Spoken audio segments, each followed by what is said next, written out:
ہوا تھا. تو یہاں سب کچھ مل جائے تو زوال ہے، چند سال گزرنے کے بعد زوال ہے. تو اب اللہ کہہ رہا میں تمہیں ایک اس سے اعلیٰ چیز بتاؤں، انبئکم بخیر من ذالکم، کیا ہے؟ للذین اتقوا عند ربہم جنات تجری من تحتها الانہار خالدین فیہا وازواج مطہرہ ورضوان من اللہ واللہ بصیر بالعباد. کہ اگر مجھ سے دوستی لگا لو نا، تقویٰ کیا ہے؟ اللہ سے دوستی لگانا. اور تقویٰ کوئی ایسی آسمانی مخلوق نہیں ہے یا ایسی کوئی مشکل صفت نہیں ہے جو پیدا عام سے عام مسلمان تقوی والا ہو سکتا. آگے آئیں گی، میں وہ بتا رہا ہوں، بلکہ پہلے وہ بتا دیتا ہوں. کون ہے تقوی والے؟ اللہ جو یہ کہتے ہیں اللہ ہم تیرے اوپر ایمان لائے، یا اللہ ہمارے گناہ معاف فرما، ہمیں جہنم سے نجات عطا فرما. اور تقوی والے کون ہوتے ہیں؟ جو صبر کرتے ہیں، جو سچ بولتے ہیں، جو عبادت کرتے ہیں، جو خرچ کرتے ہیں اور جو تہجد پڑھتے ہیں. لو یہ 4-5 باتیں ہیں، یہ کر لو تو آپ تقوی والے ہو. تو اس پر ملنے والا کیا ہے؟ جنات تجری من تحتها الانہار. انسان جب سے پیدا ہوا ہے اور جب سے پروان چڑھ رہا ہے اور نسل در نسل آئیڈیل لائف کی تلاش میں. 18ویں صدی میں جب سائنس نے ایک دم آنکھیں کھولی اور انسان نے کائناتی علم دریافت کیے، تو ایک شور اٹھا کہ اب خدا کوئی نہیں ہے، اللہ کوئی نہیں ہے. یہ سارا سسٹمیٹک سسٹم ہے. تو ہم نے مادی طاقتوں کا راستہ دیکھ لیا ہے، ہمیں کسی خدائی جنت کی ضرورت نہیں، ہم دنیا کو جنت بنا دیں گے. یہ 18ویں صدی میں بہت انکار، اللہ کے انکار کی بہت ہوا چلی. پھر انسانی علم خود یہاں تک پہنچا کہ نہیں، اللہ کے انکار کے بغیر کائنات کا کوئی نہ سر ہے نہ پیر ہے، نہ توجیہ ہو سکتی ہے، نہ کوئی اس کے کسی سوال کا جواب ہو سکتا ہے. لہذا ایک خالق ضرور ہے جس نے اس کائنات کو پیدا کیا ہے. تو انسان، اچھا ایک بات پہلے میں جو میڈیکل سائنس کہتی ہے کہ انسان اپنے ذہن میں کبھی بھی ناممکن کی تمنا نہیں کر سکتا. آپ کو کسی ان پڑھ سے ان پڑھ ایک چھوٹی سی مثال، کدی 2 تے 2 5 ہو جان. کسی کو یہ تمنا کرتے دیکھا کدی 2 تے 2 5 ہو جان. ایک چھوٹی سی مثال عام فہم دی ہے، اس کو پھیلا دو. انسان کا کمپیوٹر ناممکن کو نہ سوچتا ہے نہ تمنا کرتا ہے، اندر وہ چیز جاتی نہیں. ناممکن کی تمنا نہیں پیدا ہوتی. پھر یہ زندگی کیوں چاہتا ہے؟ یہ کیوں چاہتا ہے موت نہ آئے، موت نہ آئے، موت نہ آئے؟ یہ کیوں چاہتا ہے جبکہ ناممکن کی تمنا اندر نہیں پیدا ہوتی؟ یہ مستقل صحت کیوں مانگتا ہے، لمبی عمر کیوں مانگتا ہے، ہر وقت کی جوانی کیوں مانگتا ہے، ہر وقت کی خوشی کیوں مانگتا ہے؟ جبکہ یہ ساری چیزیں ناممکن ہیں. اس جہان میں ہر وقت کوئی خوش نہیں رہ سکتا، ہر وقت کوئی صحت مند نہیں رہ سکتا، مستقل کوئی زندہ نہیں رہ سکتا. پھر یہ ساری خواہشیں جو ابھرتی ہیں یہ بھی بتلاتی ہیں کہ کوئی جہان ایسا چھپا ہوا ہے جہاں زندگی ہے، موت نہیں، آئیڈیل لائف ہے اور کوئی دکھڑا نہیں. یہ خود، یعنی میں آپ کو سائنس کے لحاظ سے بات بتا رہا ہوں، اس کی ہمیں ضرورت کوئی نہیں، لیکن ابراہیم علیہ السلام نے کہا تھا وَلَٰكِن لِيَطْمَئِنَّ قَلْبِي، کہ دل کے اطمینان کے لیے یہ بھی ایک دلیل ہے عقلی اور سائنسی کہ انسان ناممکن نہیں سوچتا. تو پھر کیوں سوچتا ہے جوان رہوں، خوشیاں دیکھوں، غم نہ دیکھوں، موت نہ دیکھوں، عالی شان گھر ہو، عالی شان سواری ہو؟ یہ کیوں دیکھتا ہے کہ ایک جہان موجود ہے جہاں یہ عالی شان زندگی موجود ہے. وہ کہاں ہے؟ عند ربہم، وہ اللہ کے پاس. جنت کہاں ہے؟ 7ویں آسمان اس کی بیس ہے، 7واں آسمان. اور 7ویں آسمان سے بنتی ہے اور یوں اوپر جاتی ہے. تو ایسا نہیں کہ وہ بلڈنگ اوپر جاتے جاتے جاتے عرش سے مل گئی، وہ بیچ میں سپیسز ہیں، یہ ایک جنت ہے، پھر ایک یہ ہے، ایک یہ ہے، ایک یہ ہے، ایک یہ ہے۔ عرش کے ساتھ جا کر جو جنت مل گئی ہے کہ اللہ کا عرش اس جنت کی چھت بن گیا ہے، وہ ہے جنت الفردوس۔ ان الذین آمنوا وعملوا الصالحات کانت لهم جنات الفردوس نزلا اولئک هم الوارثون یرثون الفردوس۔ تو فردوس اعلیٰ جنت ہے۔ اللہ نے ساری جنتوں کو بنایا کن کن کن، مطلب اللہ کو کن، اللہ کوئی بیٹھا کن کن نہیں آکھی جاندہ، یہ صرف ہمیں سمجھانے کے لیے، اللہ کو تو کن کہنے کی بھی ضرورت نہیں ہے، لیکن میرے نبی کا فرمان ہے باقی ساری جنت بنی میرے رب کے امر کے ساتھ، اور جنت الفردوس کو اللہ نے بنایا اپنے ہاتھوں کے ساتھ۔ تو یہ دنیا اللہ نے جس دن بنائی ہے، جس دن، اس سے لے کر آج تک اس کو ایک دفعہ بھی محبت سے نہیں دیکھا، اور جنت الفردوس کو جس دن بنایا ہے اس دن سے لے کر آج تک روزانہ دن میں 5 دفعہ رحمت کی نظر ڈالتا۔ اور جنت الفردوس کو ہاتھوں سے بنایا ہے تو وہ کیا چیز بنی ہوگی؟ ہاتھوں سے بنایا ہے، وہ کیا چیز بنی ہوگی؟ جس دن بنایا تھا اس دن سے لے کر آج، اور آج سے جس دن اس میں جانا ہے، آنے والا زمانہ بھی موجود ہے، گزرا ہوا زمانہ کوئی 25 ارب سال ہے، 30 ارب سال ہے اس کائنات کو بنے ہوئے، تو اگر اسی عدد کو لے لیں تو میرے نبی کا فرمان ہے کہ اللہ جنت الفردوس کو روزانہ دن میں 5 دفعہ اس کا میک اپ کرتا، پہلے سے 5 دفعہ جس چیز کا میک اپ ہو وہ کیا چیز بنے گی؟ اچھا یہ تو دنیا ہے نا، چھوٹی چیز ہے، اس کا تو زیادہ میک اپ ہو نہیں، اس مسجد کا ہم میک اپ شروع کریں تو یہ چھوٹا سا حال ہے، سال 2 سال 3 سال میں ہم دنیا کے تارے توڑ کے لے آئیں، تو بھی چند سال کے بعد کوئی جگہ ہی نہیں ہوگی بھی اب کہاں کیا چیز رکھیں۔ میں اس پہ حیران ہوتا ہوں، ایک لڑکی دلہن بن رہی ہے نا، تو وہ پارلر پہ اسے 1 گھنٹہ 2 3 4 5 6 7 8 لگا لو، اس کے بعد وہ کیا کریں گے؟ منہ ایڈا سارا، تو اب اس کے اوپر پورا ڈبہ تو نہیں ڈال دیں گے پاؤڈر کا، یا ساری سرخی اس کے منہ پہ مل دیں گے، تو وہ تو بھوتنی بن جائے گی بجائے دلہن بن۔ تو ایک لڑکی ہے، ایک لڑکا ہے، ایک گھر ہے، اس کی ڈیزائننگ ہے، اس کا میک اپ ہے، کسی کو چند گھنٹے لگیں گے، کسی کو چند سال لگیں گے، اور پھر ختم، کہ بس اس سے زیادہ نہیں ہو سکتا ہے۔ لیکن میں جب بھی سوچتا ہوں میں گم ہو جاتا ہوں، حیرت میں گم ہو جاتا ہوں کہ اللہ نے جنت الفردوس کی ہر چیز، تم نوجوان بیٹھو، حور ہی کہہ دیتا ہوں، جنت کی حور کو اللہ نے پیدا کیا امر کن، باقی جنتیں، اور جنت الفردوس کی حور کو پیدا کیا اپنے ہاتھوں سے پیدا کیا۔ تو کن اور حادثے کا کتنا فرق ہے۔ پھر جس دن پیدا کیا تھا اس دن سے لے کر آج کتنے سال ہو چکے ہیں؟ 30 ارب سال سے روزانہ پہلے سے 5 گنا زیادہ اللہ اسے خوبصورت کر دیتا۔ تو کیا کرتا ہے؟ اور اس کے اندر میک اپ کو قبول کرنے کی کتنی کیپیسٹی ہے، کتنی طاقت ہے کہ وہ روزانہ پہلے سے 5 گنا زیادہ خوبصورت ہوئی جا رہی ہے۔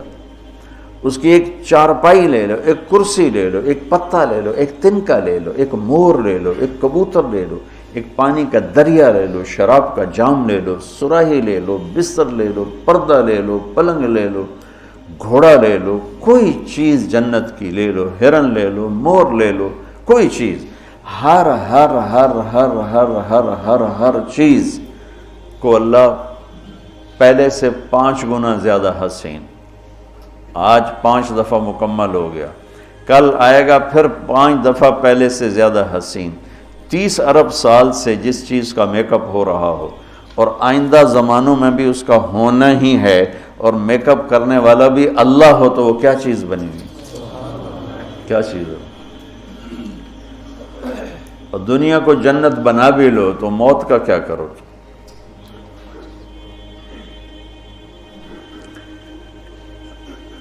ایک آدمی نے بہت عالیشان بنایا اپنا گیٹ گھر، تو میں اس کے ساتھ جا رہا تھا تو مجھ سے کہنے لگا مولانا صاحب اتنے ہی ویکھو اسی تو اتنے روپیے لا چھڑیں تسی ویندے ہی نہیں پے ہو، دیکھو میں نے کیا بنایا ہے۔ تو مجھ سے کہنے لگا مولانا صاحب اتنا ویکھو تو میں کتنے پیسے لائیں تے کی بنا دیتا ہے۔ تو میرے بولنے سے نا پہلے خود ہی بول پہ پر مصیبت ہے مر جاونا ہے چھڑ جاونا ہے، ساتھ ہی اور مصیبت ہے مر جاونا ہے چھڑ جاونا۔ میں کہا بھائی ہون دس، تو آپ ہی دس دیتا ہے، میں ویک کی کرنا؟ تو کیا علاج کریں؟ نوشیروان کے پوتے خسرو پرویز نے محل بنایا 11,000 پلر پر، 11,000 ستونوں پر محل بنایا، اور 10 سال نہیں رہ سکا اس میں، اور وہ محل زیر و زبر ہو گیا۔ کیسر نے شکست دی اور محل کو آگ لگا دی۔ عبد الرحمن الناصر اموی بادشاہ نے اسپین میں محل بنایا 4,316 پلر اور برج، اور 25 سال صرف اس میں رہا، اور جا کے اسی قبر میں گر گیا جس قبر میں غریب جا کے گرتا ہے۔ آج اس محل کے کھنڈر میں دیکھ کر آیا ہوں قرطبہ میں کہ کیا وہ شان و شوکت 300 ہجری میں بننا شروع ہوا،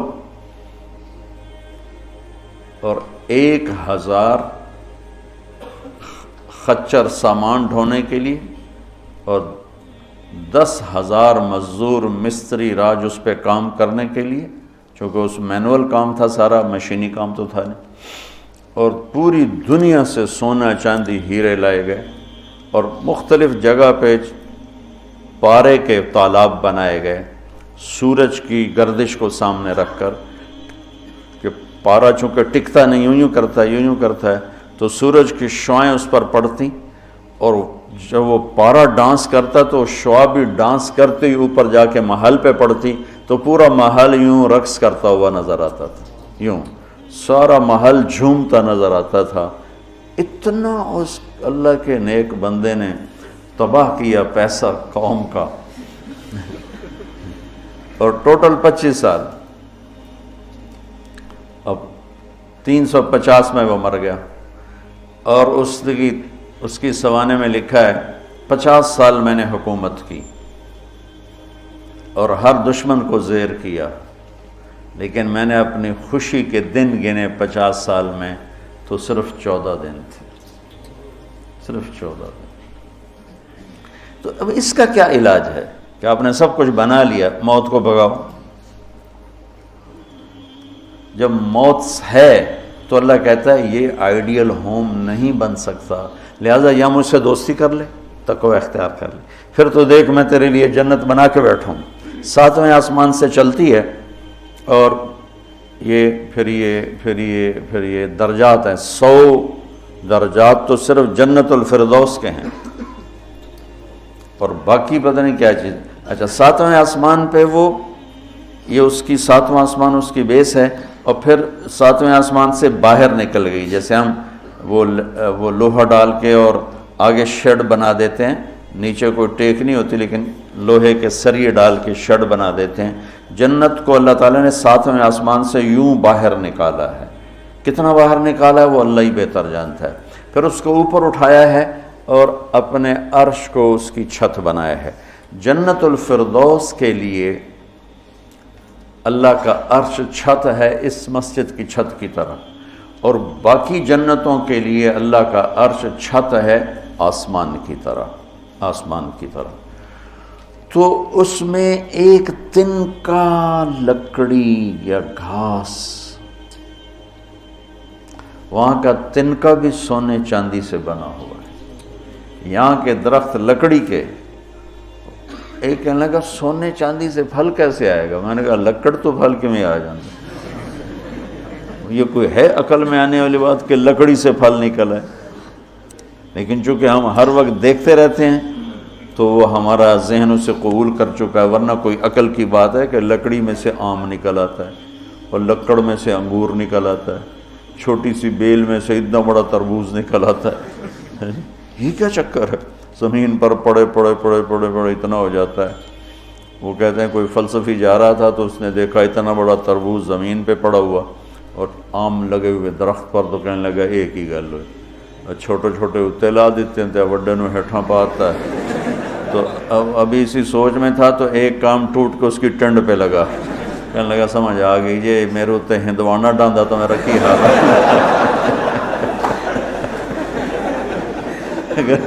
میرے اوپر یہ تربوز گرتا تو میرا کیا حال ہوتا, مجھے سمجھ میں آ گیا.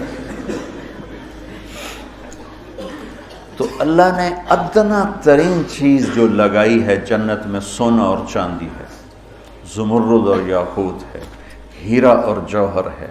اور میں نے ملکہ برطانیہ کے محل میں دیکھا, اس کے تاج میں, ان کے محل میں عجائب گھر بنا ہوا, تو ان کے تاج میں لگا ہوا تھا کوہ نور. لیکن اب اس کی وہ شان و شوکت نہیں رہی, چونکہ کاٹ کے تاج میں لگایا اور پھر 3 ٹکڑے کر کے آگے ایک پٹی میں رکھا ہوا تھا. یہ پورا جب ہیرا تھا تو دیوگری جنوبی ہند کی ایک ریاست تھی, اسے علاؤ الدین خلجی نے فتح کیا.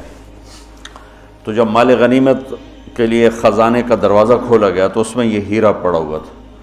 تو علاؤ الدین خلجی کے منہ سے بے ساختہ نکلا کوہ نور, یہ تو نور کا پہاڑ ہے. تو اس سے اس ہیرے کا نام ہی کوہ نور پڑ گیا. تو پھر جب انگریزوں نے فتح کیا ہندوستان کو تو پھر ملکہ برطانیہ کے لیے اسے جہاز کے ذریعے سے وہاں لندن پہنچا دیا گیا.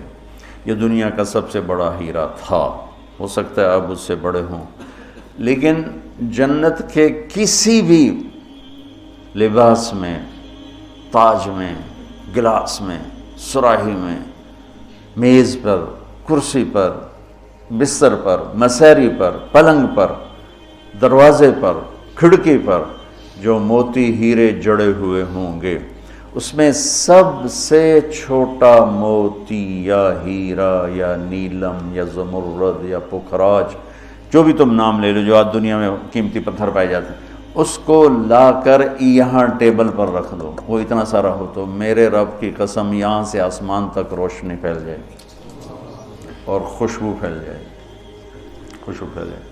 تو اللہ تعالیٰ کہہ رہا ہے تم مجھ سے صلح تو کرو, مجھ سے یاری لگاؤ, تو میں نے آئیڈیل ہوم تمہارے لیے بنایا ہوا ہے. ایک نوجوان کہنے لگا اللہ حوروں کا لالچ کیوں دیتا ہے؟ میں نے کہا زنا سے روکنے کے لیے, کیونکہ لوگ شادی کر کے بھی زنا نہیں چھوڑتے ہیں, اور اللہ معاشرے کو پاک دامن دیکھنا چاہتا ہے. جس معاشرے میں زنا پھیل جاتا ہے وہ معاشرہ برباد ہو جاتا ہے. تو اللہ چاہتا ہے کہ ہر مرد عورت پاک دامن زندگی گزارے, اس لیے نے نکاح کا راستہ رکھا, اور پھر مرد کی شہوت کو روکنے کے لیے وعدہ کیا تو یہاں صبر کر, حلال کام کر, تو آجا میرے پاس, میں نے تیرے لیے تیری اس خواہش کا سامان تیار کر کے رکھا ہوا ہے. کہ یہاں کا مادہ مٹی ہے, وہاں کا مادہ مشک و عنبر ہے, وہاں کی گھاس زعفران کی ہے, یہاں زعفران اتنا سا ملتا ہے اور لاکھوں روپے کا کلو ملتا ہے, اور وہاں پوری میدان میں جو گھاس ہے وہ زعفرانی ہے, اور گھر کی 1 اینٹ موتی کی ہے, 1 اینٹ زمرد کی ہے, 1 یاقوت کی ہے, 1 زمرد کی ہے, 1 سونے کی ہے, 1 چاندی کی ہے, بیچ میں مشک کا گارا ہے اور زعفران کی گھاس ہے, اور اللہ کا عرش اس کی چھت بنایا گیا ہے. اور وہ اندر بیٹھو تو باہر نظر آتا ہے, باہر بیٹھو تو اندر نظر آتا ہے. میں نے جو ایک دفعہ جنت کا محل دیکھا خواب میں, تو یہ اس کی میں نے صفت جو پڑی تھی وہ میں نے آنکھوں سے دیکھی کہ میں اس کے اندر چل رہا تھا, مجھے باہر بھی نظر آ رہا تھا اور اوپر بھی نظر آ رہا تھا اور دائیں بائیں بھی نظر آ رہا تھا. حالانکہ میں ایک گیلری میں چل رہا تھا, اور اس کا جو فرش تھا مجھے لگتا تھا ہر فرش کی ٹائل کے نیچے سورج نکلا ہوا ہے, اس طرح اس میں سے روشنیاں نکل رہی تھیں, روشنیاں نکل رہی تھیں.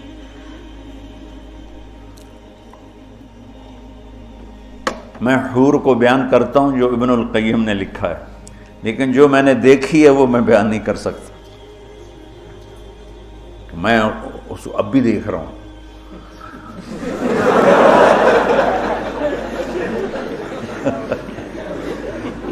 میرے رب کی قسم میں کیسے بتاؤں کہ وہ کیا حسن، کیسے بتاؤں؟ یقین مانو میں کتنا جنت کو بولتا ہوں، اور میں جنت کے حوروں کو بولتا ہوں جو لکھا ہوا ہے، لیکن جو اللہ نے مجھے دکھایا وہ میرے پاس نہ لفظ ہے، اس کی مسکراہٹ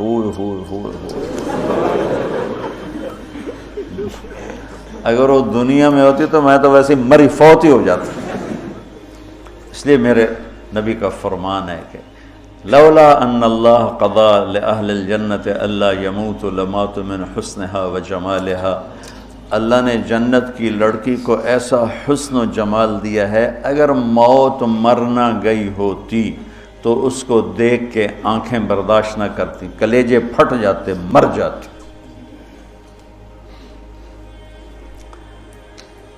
تو یہاں کی عورتوں کے لیے بھی بشارت ہے کہ ایمان والی نیک صالح پاک دامن عورت جنت کی اس حور سے 70,000 گنا زیادہ خوبصورت ہوگی۔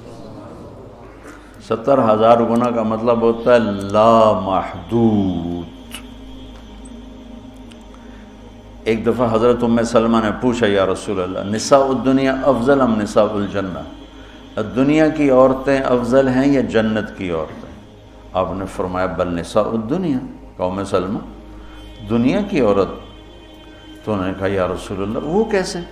یعنی ہم تو مٹی سے بنی ہیں اور گندگیوں میں بھری ہیں، اور وہ تو مشک عنبر زعفران کافور سے بنی ہیں، پاک پاکیزہ ہیں۔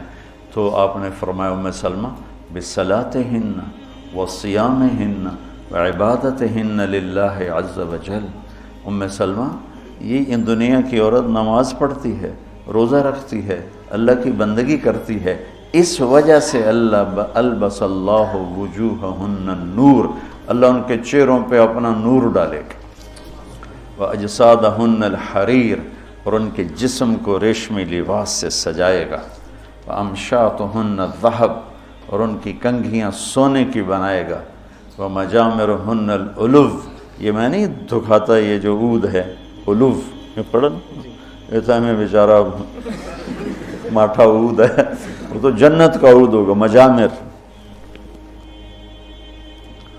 کوئی دینا کوئی چیز پکڑنے کے لیے، یہ ٹیشو پیپر دے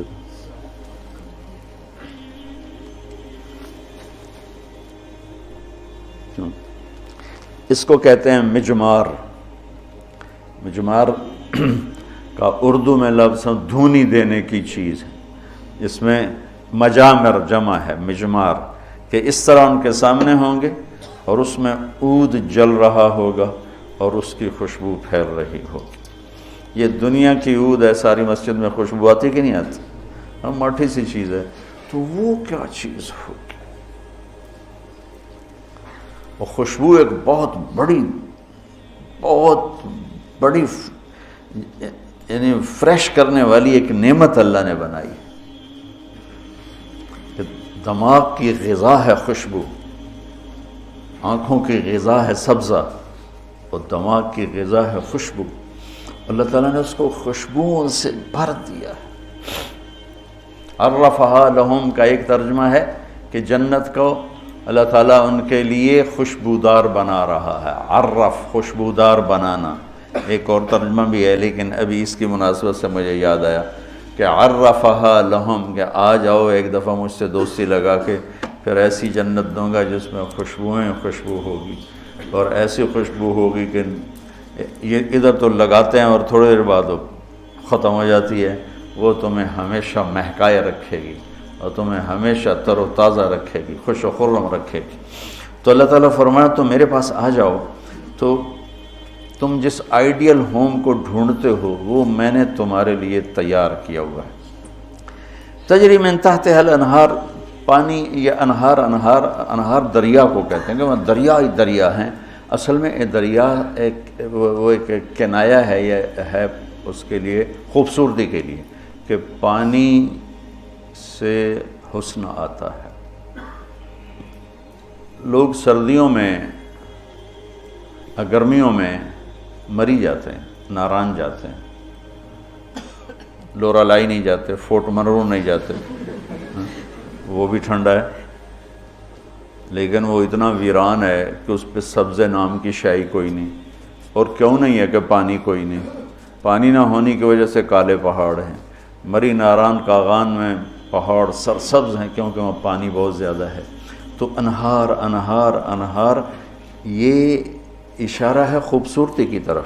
اور انہار دریا سے حدیث ایک یاد آ گئی، وصف الجنہ فی وصف الجنہ، یہ ایک مسقطی عالم کی لکھی ہوئی کتاب تھی، مجھے اچانک یاد آ گئی کہ وہ دریا میں ان کے بحری جہاز چلیں گے، ایک ایک جہاز اتنا بڑا ہوگا کہ پوری دنیا اس کے مقابلے میں حقیر ہوگی. دنیا پوری 24,000 کلومیٹر کی دنیا اس جہاز کے سامنے حقیر ہوگی.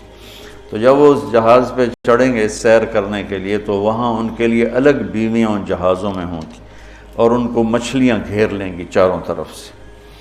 تو ان کو سلام کر کے کہیں گی اللہ کے دوست مجھے کھاؤ گے؟ وہ کہے گا کھاؤں گا. تو وہ پوچھے گی مچھلی کباب کھاؤ گے سالن کھاؤ گے؟ تو وہ کہے گا اتے تو آؤ اندر ہی گلنا کیتی چل. تو پھر وہ چھلانگ لگا کے اوپر آ جائے گی. تو موت تو ہے نہیں، تو وہ کہے گا کباب کھلاؤ، تو وہ یوں کرے گی. تو ایک کندھے سے کباب نکل کے سامنے آنا شروع ہو جائے. کہے گا سالن دے، تو یوں کرے گی. تو میں یہ بنگلہ دیش میں حدیث بیان کرتا ہوں، بہت مزہ آتا ہے، جو کہ بنگالی بڑے خوش ہوتے ہیں. ان کی غذا مچھلی ہے نا. ایک دفعہ پہلوانوں کو اکٹھا کیا ہم نے. زندگی میں پہلی دفعہ میں نے پہلوان اتنے دیکھے، اور پہلی دفعہ ان سے میں نے بات کرنی. میں پریشان، یا اللہ میں ان سے کیا بات کروں، سارے انج کر کے اڈی اڈی کنی، ایڈے ایڈے سر تے کان کسی دا اینج کسی دا اینج کسی دا اینج. تو اینج کر کے پے ہوئے، یا اللہ میں انہاں بلائی نو کی گل کراں، انہاں دی کوپڑیاں کتوں گل جاؤں. کبھی زندگی میں پہلوانوں سے بات نہیں کی. تو بڑا پریشان بڑا پریشان. ظہر کی نماز کے بعد بیان تھا، مونی روڈ وہ پہلوانوں کا اکھاڑا ہوتا تھا. خیر نماز ظہر کی ہو رہی تھی، تو نماز کے دوران اللہ نے نا میری راہبری فرمائی. مجھے ایک حدیث یاد آ گئی. تو بیان شروع ہوا تو وہ ان کے بیٹھنے کا انداز ایسا جیسے کہ اکھاڑے میں ہی بیٹھے ہوئے ہیں، وہ لتاں لمیاں کیتی ہوئی ہیں، تو منہ اتنا کیتے ہوئے. میں تو نہ دے سامنے چڑا جا بیٹھا ہوا سا. تو میں نے ان سے کہا دیکھو بھائی، یہاں سے میں نے بات شروع کی، دیکھو بھائی اصل زندگی ہے جنت اور دنیا ہے عرض. اور جنت میں جانے کا سب سے زیادہ مزہ پہلوانوں کو آئے گا. وہ سارے ذرا اینج ہو گئے، پہلے اینج ہو گئے. پہلوانوں کو بڑا مزہ آئے گا جنت میں جانے کا، اس لیے کہ جنت کا پہلا کھیل جو اللہ ہمیں دکھانے والا ہے نا، پہلی انٹرٹینمنٹ جو جنت کی ہوگی سب سے پہلی، وہ مچھلی اور بیل کی کشتی ہوگی. اب ہمیں تو کشتی آتی نہیں، تو ہمیں تو نہیں پتہ لگے گا بھئی مچھلی نے کیا داؤ لگایا، بیل نے کیا داؤ لگایا. تم سارے پہلوان ہو، تمہیں پتہ ہے داؤ کیا ہوتا ہے. جب بیل داؤ لگائے گا تو اس لیے نعرے مارو گے، جب مچھلی داؤ لگائے گی پھر تم نعرے مارو گے، اور تمہیں وہ مچھلی اور بیل کی کشتی دیکھنے کا جو مزہ آئے گا وہ ہمیں تو آئے گا نہیں. یہاں سے بات چلی، وہ تھوڑے تھوڑے ان کی آنکھیں کھلی. تو اللہ تعالیٰ نے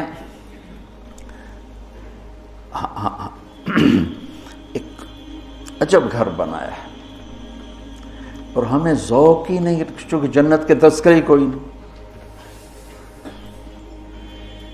اور زندگی گزر گئی ہے سفروں میں، جتنا عرب میں جذبہ ابھرتے دیکھا نا جنت کا، وہ اجمی تو ٹھنڈے برف کھا کے بیٹھے ہوں گے. ایک دفعہ میں تھوڑا فرق کرو، بس بس بس میں تھا یہاں، ایک عرب جماعت آئی ہوئی تھی، وہ میں گیا ان کو ملنے، وہ تعلیم کرا رہے تھے، اس میں ایک بدو وہ یوں کر کے نا تعلیم میں سویا ہوا تھا یوں کر کے،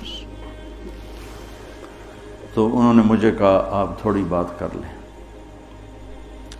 تو میں نے بات شروع کر دی، وہ سویا رہا، مجھے خیال آیا اس بابے نے اٹھاواں کہ میں، تو تھوڑی دیر کے بعد میں نے جنت شروع کی نا، تو وہ پہلے یوں ایسے سویا ہوا تھا بالکل، جب جنت شروع ہوئی تو اس نے مجھے یوں دیکھا، یوں ایک آنکھ سے دیکھا، ایک آنکھ، اور کافی دیر ایسے دیکھتا رہا، پھر یوں ہوا، پھر یوں ہوا،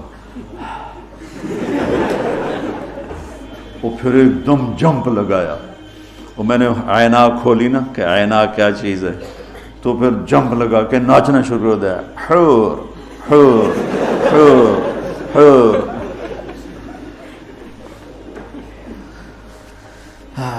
تو میرا رب کہتا ہے دوستی لگا لے، گھر تیار ہے، یہاں سونے چاندی کا گھر بھی چھوڑ کے ہی تو جاؤ گے نا، اور وہاں وہ گھر بنایا ہے جسے چھوڑو گے نہیں، ہمیشہ رہو۔